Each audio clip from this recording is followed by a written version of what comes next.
नमस्कार, स्वागत है आपका। शुरुआत करते हैं बड़ी खबर के साथ। डासना मंदिर के बाहर हंगामे के मामले आया है। हवाले से बड़ी खबर सिम्बानंद की सख्ती थी मॉब लिंचिंग। ये बड़ी जानकारी हम आपके साथ साझा कर रहे हैं। मंदिर से डासना मंदिर के बाहर हंगामे के मामले में बड़ा अपडेट आया है। पुलिस सूत्रों के हवाले से जो जानकारी मिली है उसके मुताबिक नरसिम्हानंद की लिंचिंग हो सकती है, इस बात का खुलासा हुआ है। हमारे सहयोगी अमित राणा हमारे साथ आ चुके हैं। अमित, क्या जानकारी है आपके पास? देखिए अमित, आपको बताना चाहूंगा, बीते शुक्रवार की घटना है। जैसे ही नरसिम्हानंद जो कि डासना देवी मंदिर के महंत हैं, उन्होंने बयान दिया था, उसके बाद से ही भीड़ हुई थी, जिसको लेकर पहले से ही पुलिस के पास इंटेलिजेंस था। पुलिस ने जो इलाके के संभ्रांत लोग थे, जो बुजुर्ग लोग थे, उनके साथ एक पीस मीटिंग की थी, एक वार्ता शुरू की थी। तो एक तरफ जहां ये वार्ता चल रही थी, अगर इंटेलिजेंस की खबर माने, पुलिस सूत्रों के हवाले जो खबर आ रही है, जो इंटेलिजेंस की रिपोर्ट है उसके मुताबिक ये योजना थी कि वहां पर मंदिर पर पूरा हमला किया जाएगा, मॉब लिंचिंग की ये पूरी खबर आ रही है। ऐसे में अभी तक जो इंटेलिजेंस है उसकी कार्यप्रणाली पर ये चीज जरूर निकल गई है कि समय रहते अगर इंटेलिजेंस अपनी चीजें ना करती तो शायद एक बड़ी घटना हो सकती थी, जो एक बड़ा रूप भी मौके से वहां से हटाया गया। साथ ही एहतियातन वहां पर भारी तादाद पुलिस। यति नरसिम्हानंद के विवादित बयान के बीच सीएम योगी ने सख्त पुरुषों या साधु संतों के खिलाफ अपमानजनक टिप्पणी बर्दाश्त नहीं की जाएगी और दूसरे विभाग के अधिकारियों के साथ कानून व्यवस्था को लेकर हुई बैठक के दौरान देगा तो उसे कड़ी सजा दी जाएगी। सख्ती पर अयोध्या के संतों का रिएक्शन भी सामने आया। संतों ने सीएम योगी के कदम की तारीफ की है। सनातनी परंपरा, सनातन को, संस्कृति को अक्षुण्ण बनाए रखने के लिए आज उन्होंने दिया है, तो बहुत ही साधुवाद के पात्र। बहुत बहुत धन्यवाद। वहीं मौलाना मुफ्ती शहाबुद्दीन रजवी ने भी भड़काऊ बयानबाजी पर रोक की मांग की है। क्या कहा गया उनकी तरफ से, दिखाते हैं आपको। ये सब एक सोची समझी साजिश के तहत हो रही हैं। इससे भारत का मुसलमान बहुत बेचैन और तकलीफ में है और उन तमाम पॉलिटिकल पार्टियों से भी मेरी अपील है कि पार्लियामेंट के अंदर आए। मुख्यमंत्री योगी आदित्यनाथ के बयान पर समाजवादी पार्टी की ओर से रिएक्शन आया है। पार्टी के प्रवक्ता धर्मेंद्र सिंह ने कहा है कि लोगों को लोकतांत्रिक हक है कि वो अपनी बात कह सकें। तथाकथित संत जी बयान दिए हैं किसी एक पैगंबर के खिलाफ, तो उस पर उनको बोलना चाहिए, उनके खिलाफ कार्रवाई करना चाहिए। ये तो देशद्रोह है सीधे सीधे। अगर देश के लोगों में बंटवारा करना चाहते हैं, उनके बयान से लोगों की भावनाएं भड़कती हैं, दंगे होते हैं, तो सीधे सीधे उनको राष्ट्र के तहत उनको बंद करना चाहिए। अब ये अलग बात है कि आप कुछ भी कह दीजिए तो किसी को शांतिपूर्ण प्रदर्शन को आप नहीं रोक सकते हैं। अगर उसकी भावनाएं आहत होगी समाज के किसी वर्ग की, तो स्वाभाविक सी बात है कि अपनी भावना को प्रदर्शन के माध्यम से, धरना के माध्यम से, ज्ञापन के माध्यम से जरूर प्रदर्शित करेगा। वहीं यति नरसिम्हानंद के बयान पर एसपी व्यक्ति के लिए जो समाज में नफरत फैलाने का काम, अराजकता फैलाने का काम, दिलों में दूरियां बढ़ाने का काम कर रहा है, उसको उनके खिलाफ सख्त से सख्त कानूनन कार्रवाई राज्य सरकार और केंद्र सरकार को करनी चाहिए।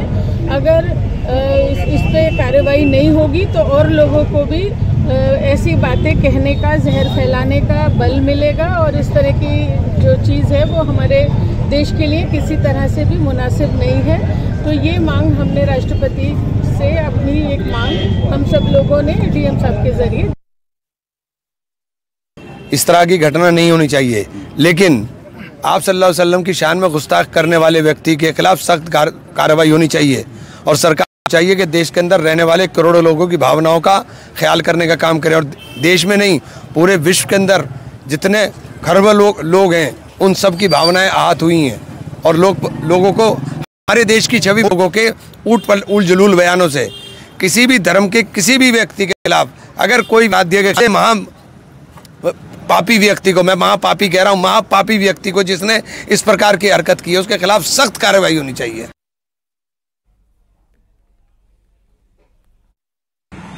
आज मुख्यमंत्री योगी आदित्यनाथ ने एक बैठक की और यह अहम बैठक पुलिस अधिकारियों के साथ में की गई और उसमें मुख्य सचिव भी मौजूद रहे। उत्तर प्रदेश के डीजीपी, प्रमुख सचिव गृह, मुख्य सचिव के अलावा तमाम अफसर मुख्यमंत्री योगी आदित्यनाथ की इस बैठक में मौजूद रहे। मुख्यमंत्री योगी आदित्यनाथ ने बैठक दिए जो आगे जाए। यही नहीं, सीधे तौर पर मुख्यमंत्री योगी आदित्यनाथ ने बैठक में कहा कि किसी भी धार्मिक जो टिप्पणी आगामी त्योहार हैं उनकी तैयारियों को लेकर इस बैठक में मुख्यमंत्री योगी आदित्यनाथ ने चर्चा की। यति नरसिम्हानंद के बयान के विरोध में सहारनपुर में कल हुई पत्थरबाजी के बाद आज पुलिस पत्थरबाजी शुरू हो गई, जिसके बाद पुलिस ने कार्रवाई करते हुए मामले को शांत कराया था। लेकिन अब पुलिस ने पत्थरबाजी करने वालों पर सख्त एक्शन लेते हुए आरोपियों को गिरफ्तार किया है।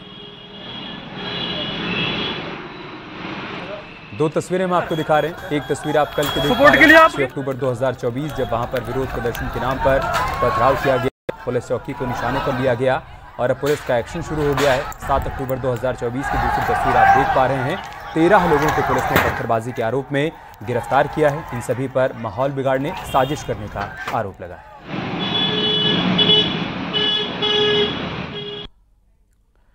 इधर सीएम योगी महाकुंभ की तैयारियों में जुट गए हैं। उन्होंने प्रयागराज में अखाड़ों के संतों और अधिकारी घुसपैठ ना कर पाए जो सुरक्षा के लिए खतरा बने। सीएम योगी का यह बयान है जब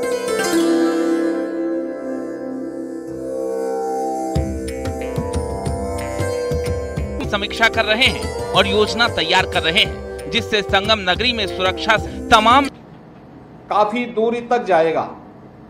हमारा प्रयास हो और वहां पे हमारी शेड लगनी चाहिए, टीन शेड लगे, ऊंचाई को बढ़े, ऐसे तत्वों का घुसपैठ न हो जो सुरक्षा के लिए किसी के साथ खिलवाड़ कर सके।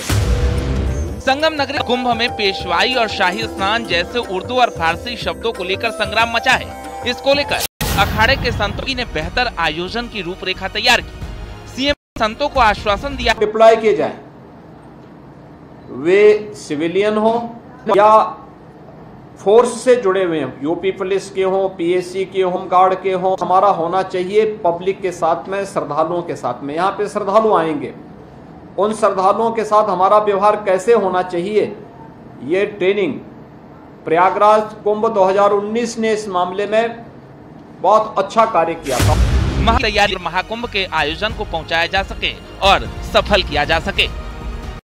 अभी से हम सुनिश्चित करें street vendors, rickshaw, restaurant, hotel में जो कार्मिक हैं, इनकी वेरिफिकेशन, किराएदारों की वेरिफिकेशन की कार्रवाई, ये सुरक्षा की दृष्टि से भी शुरू कर लें। सी क्षेत्र के अंतर्गत सेफ सिटी में यह निजी भागीदारी के माध्यम से भी, लोगों के सहयोग से भी लगाया था, विभिन्न संस्थाओं के सहयोग से भी सीसीटीवी कैमरे हम लोगों ने लगाए थे। हमारा प्रयास होना चाहिए कि ये सभी क्रियाशील होते हुए दिखाई देने चाहिए। हालांकि जो डिमांड साधु संतों की तरफ से की गई है उस पर भी चर्चा चल रही है, जिसमें चाहे कुंभ क्षेत्र में गैर हिंदुओं की एंट्री पर रोक का प्रस्ताव हो या फिर पेशवाई और शाही स्नान जैसे उर्दू शब्द को बदलने की डिमांड, क्योंकि इस बार प्रयागराज में अध्यात्म और ज्ञान का महासंगम होने वाला है। Bureau report, news 18।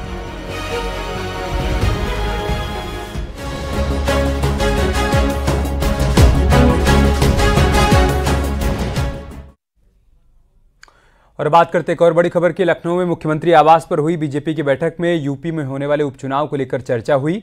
जैसे प्रत्याशियों का चयन किस आधार पर होना है, नामों का ऐलान कब किया जाएगा, इन तमाम विषयों पर विस्तार से चर्चा हुई है। नामों का चयन जातीय समीकरण की चर्चा की गई है। उपचुनाव वाले क्षेत्र के तमाम स्थानीय मुद्दों के अलावा कार्यकर्ताओं और नेताओं से मिले फीडबैक पर हुई है। भूपेंद्र चौधरी, संगठन मंत्री धर्मपाल सिंह, डिप्टी सीएम ब्रजेश पाठक के साथ ही कई अन्य पदाधिकारी भी शामिल हुए। पर होने वाले उपचुनाव को लेकर रणनीति तैयार की गई है। जो फीडबैक कार्यकर्ताओं और नेताओं की तरफ से आया है उस पर भी चर्चा की गई है। प्रत्याशियों का चयन आधार पर किया जाएंगे जिनको साधना होगा। इन तमाम विषयों पर आज की इस बैठक में चर्चा की गई। का ऐलान बहुत करीब है, ऐसे में अखिलेश यादव और शिवपाल यादव भी मोर्चा संभाल चुके हैं। अखिलेश और शिवपाल ने लखनऊ में बैठक की, जिसमें संगठन से लेकर बूथ को मजबूत करने का प्लान तैयार किया गया। हालांकि समाजवादी पार्टी के इस मंथन पर बीजेपी की भी नजर रही, क्योंकि भूपेंद्र चौधरी ने कहा कि ये लोग सिर्फ परिवार पर मंथन करते हैं।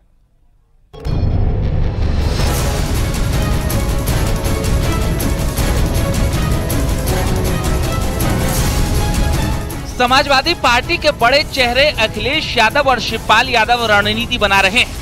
उपचुनाव में दम दिखाने के लिए मंथन कर रहे हैं और 10 सीटों पर प्रत्याशियों का चयन कर रहे हैं, जिससे बीजेपी को चुनौती दी जा सके।